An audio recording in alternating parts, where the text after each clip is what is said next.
Hey guys, today we're going to talk about the Marshall DSL-40 combo and the Fender Hot Rod Deluxe combo. Now the reason is because I was curious because these are two of the top selling 40 watt combos in the industry. They basically fit the same niche, which is gigging musicians can take them anywhere and play at any kind of environment. So I was curious to see, not so much is one better than the other because they're going to be different, we know that. But is one more limited? In other words, would you have advantages to going with one, let's say the other? We know the Hot Rod Deluxe is a beautiful pedal platform, and I know you're going to probably be disappointed that I'm not going to run any pedals other than a tube screamer through both the amps. And that's because I feel the Hot Rod Deluxe obviously is a pedal platform, and if you're using the DSL-40, I'm sure you'd be fine with that too. I want to actually see, if you're looking at both these amps, is one more limited than the other? So let's talk about a quick, fun little set of features real quick with both of them. The Hot Rod Deluxe has dual inputs. In other words, you can put one at a regular input or a lower input to keep it cleaner for, higher headroom. The Marshall DSL-40 essentially has the same thing. It has a standard clean mode and then a pushed mode in the clean settings. The Marshall has dual reverbs. In other words, you can actually set the reverbs differently for each channel, which is a really nice plus to have. The Fender only has the one standard reverb. The Marshall has a switchable power mode to switch it in half power or full power mode. The Fender does not have that mode. The Marshall has a full gain channel with a secondary boost on it, and the Fender does that as well. Both have to share their EQ settings, and the Marshall comes with, let's say, a resonance control besides just having the presence, where the Fender will just have the presence. One of the advantages the Fender has is it's made in Fender's Ensenada factory in Mexico, which is Fender's factory, where Marshall's outsourced theirs to a Vietnamese factory. And so, although I'm sure the factory probably does well, and that kind of comes to tell when the amp is, I think the amp sounds fantastic. It wasn't built by Marshall, so it's not maybe the same thing there. The Fender comes with a cover, which is cool for when you're taking in and out to clubs, and the Marshall does not. Again, that's not a deal breaker, but it's just something to be aware of. The Fender is slightly lighter, which I think has to do with probably the cabinetry being less particle board involved, but I don't know that for sure. I didn't look inside to actually tell. I just kind of giving you a sense of what I felt when I was picking them up. So now I want to do some sound clips, A-Bing them.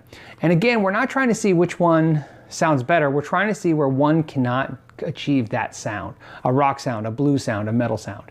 So let's see how versatile these amps are in a gigging situation.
you go. I hope you enjoyed it. I had fun doing it. I thought it would be interesting because, like I said, these are the two top selling amps in this category.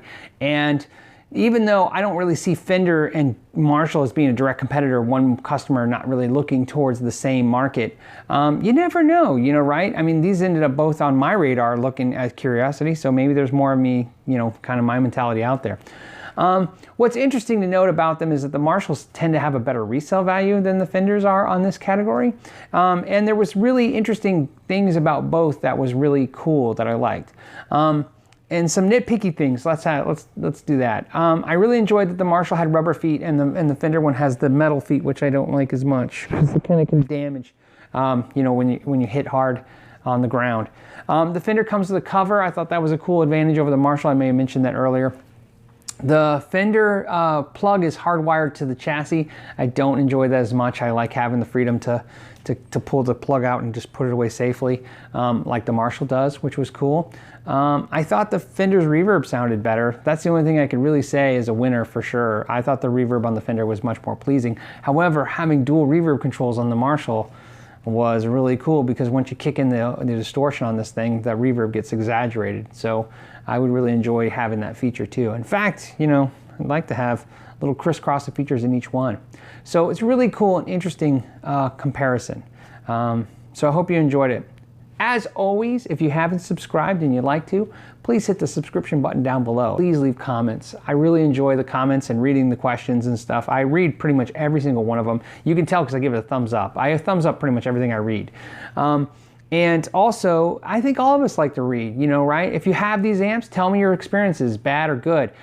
All right, guys, as always, thank you for your time and know your gear.